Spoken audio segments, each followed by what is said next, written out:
सबसे पहले ऑर्डर पे आने से पहले जरा ये बताइएगा कि क्या ये 21 अरब रुपए की रकम इतनी ज्यादा थी कि हुकूमत इलेक्शन के लिए ये दे नहीं सकती थी, और क्या इसके लिए जरूरी था कि हुकूमत पार्लियामेंट की तरफ जाए, पार्लियामेंट से अप्रूवल ले और फिर ये रकम जो है वो दी जाए? देखें, जो हुकूमत अमूमन जो 21 अरब रुपए की सप्लीमेंट्री ग्रांट बनती है तो इसका तरीक़ेकार ये होता है कि आप फाइनेंस मिनिस्टर जो हैं वो समरी भेजते हैं ईसीसी में, economic coordination committee of the cabinet. वो फिर समरी अप्रूव होके जाती है वफाक में, वफाकी काबीना में, क्योंकि अब सुप्रीम कोर्ट के ही फैसले के तहत ये प्राइम मिनिस्टर फैसला नहीं कर सकते, काबीना पूरी फैसला करती है, तो काबीना के पास जाती है। काबीना ये फैसला कर सकती थी लेकिन फिर काबीना ने जो है वो ये बात पार्लियामेंट को भेज दी। तो यानी कि पार्लियामेंट की अप्रूवल की जरूरत नहीं थी, ये ईसीसी और काबीना भी फैसला कर सकती थी कि हम 21 अरब रुपए अब इलेक्शंस के लिए मुख्तस कर रहे हैं। जी बिल्कुल ठीक है। और फिर इसका जो अप्रूवल होता है सप्लीमेंट्री ग्रांट का, वो लाजमी होता है बाद में पार्लियामेंट से?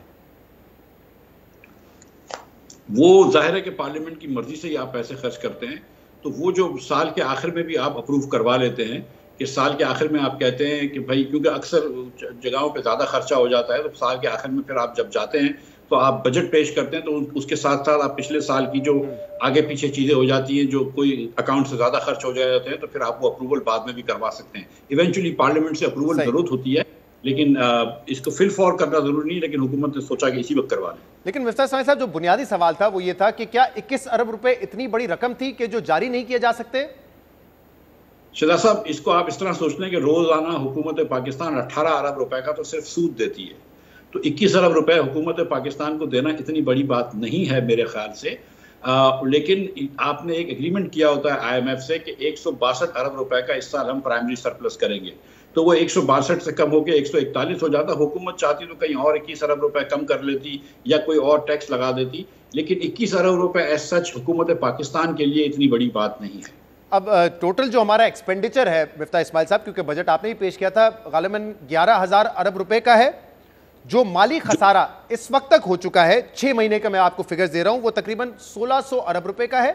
और जो तखमीना लगाया जा रहा है वो शायद 5,500 6,000 अरब रुपए की हम बात करें कि साल माली खसारा होगा। IMF का टारगेट है वो 162 अरब रुपए का प्राइमरी सरप्लस है, सरप्लस की बात की उन्होंने। लेकिन 6 महीने के अंदर इस वक्त जो प्राइमरी डेफिसिट है वो 465 अरब रुपए का हो चुका है, यानी कि कहीं से हम सरप्लस देने की सूरत हाल में है नहीं इस वक्त।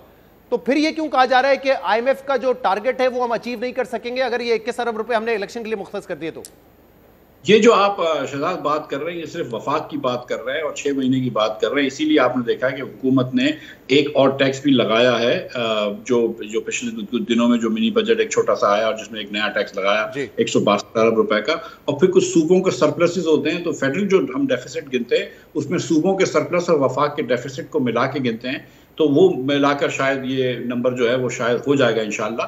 कभी कभार थोड़ा बहुत आगे पीछे हो जाता है, इसीलिए मैं कह रहा हूँ ना कि थोड़ा बहुत आगे पीछे हो जाता है, जिसको आप बाद में at the end of the year approve भी करवा लेते हैं पार्लियामेंट से।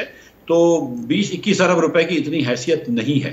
तो फिर आपके ख्याल में क्या वजह है कि 20-21 अरब रुपए देने से इनकार कर रही है हुकूमत? अब ये तो सवाल हुकूमत के किसी नुमाइंदे से आप पूछ लें तो बेहतर होगा। पार्टी में तो आप भी है, नुमाइंदे आप भी थे हुकूमत के। नहीं, मैं हुकूमत में लेकिन मतलब ये जो हकायक है वो मैं आपके सामने पेश कर रहा हूँ कि 20-21 अरब रुपए हुकूमत चाहे तो वो दे सकती थी। 21 अरब रुपए को इतनी बड़ी कीमत नहीं है।